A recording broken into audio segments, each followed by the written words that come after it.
Hi, my name is Megan Monahan, and I'll be doing my speech on HD, also known as Huntington's disease. I chose this topic because I work in a neuro unit with people who have ALS and HD. I got my information from Huntington's Outreach Project for Education at Stanford by Stephanie Liu and HDSA.org, which stands for Huntington's Disease Society of America. These are my flashcards. HD is a fatal inherited neurodegenerative disease, which means that the nerve cells inside the brain break down. This often results in uncontrollable movements called chorea and cognitive and behavioral changes.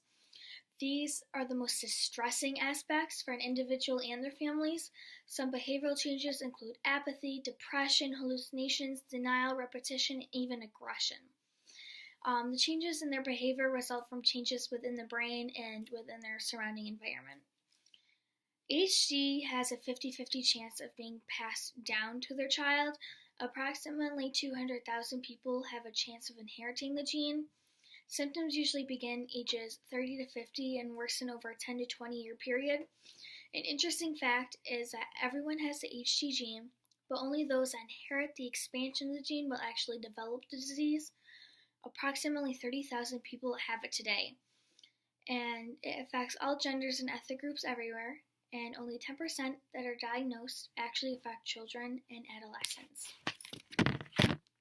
The progression of HD has 5 stages. Stage 1, they can still work, but some of the symptoms start to show.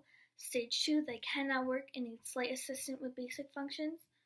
And then stage 3, they need major assistance with basic needs and functions.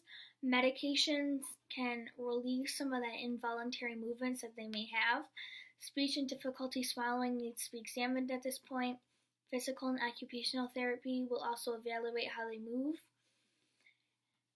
Stage 4 requires major assistance with basic functions, slight to advanced care for DLA, which stands for daily living activities. This is personal care, brushing their teeth, going to the bathroom, getting dressed, just simple things like that. Stage 5, they need major assistance for basic functions and daily life activities. Full-time nursing is necessary, and at this stage, a person with HD can no longer walk and is unable to speak. That does not mean they can't comprehend language and they are unaware of who their family and friends are. They do. They know who they are and they still can comprehend what you're saying. When a person with HD dies, it's typically from complications of the disease, like choking or aspiration that can lead to pneumonia. The biggest sign of HD is apathy. An apathetic individual may not have any concerns for what he or she did earlier on in their life.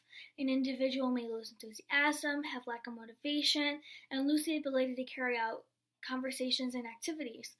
Coping with apathy can often cause difficulty and a loss of hope for families because they may feel that person with HD is no longer the same person they were before. The last behavior I'll talk about is aggression and emotional responses. Many people who suffer with the disease lose the ability to control their emotions.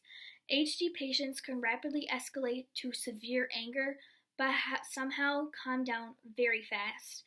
HD patients have their feelings are real, and they're triggered by something within their environment. It can be as simple as someone talking.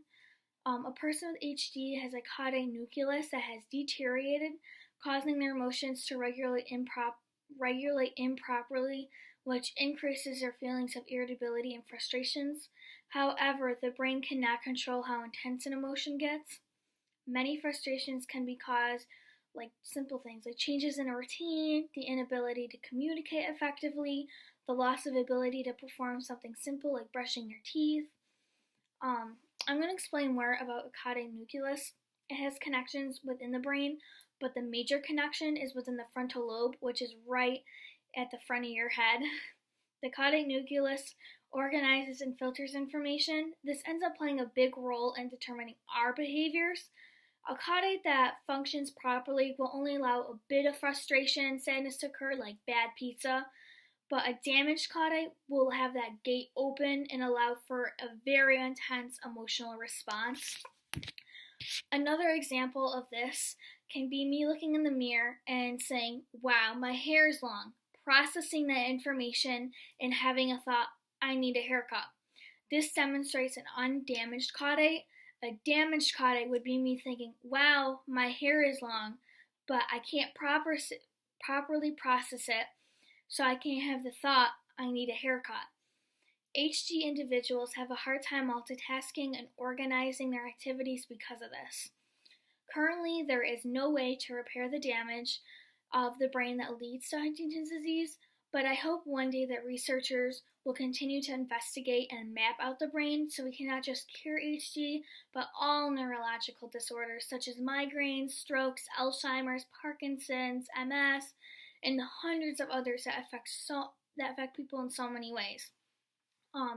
The one thing you really have to remember about HD patients is that they are still a human being and that they still have wants, needs, and they're very caring people. So you just have to remember that because they can't walk and talk, it doesn't mean that they don't have a need and that they are a human being still. Well, thanks for listening, and I hope you learned a little bit about HD. If you have any questions, let me know.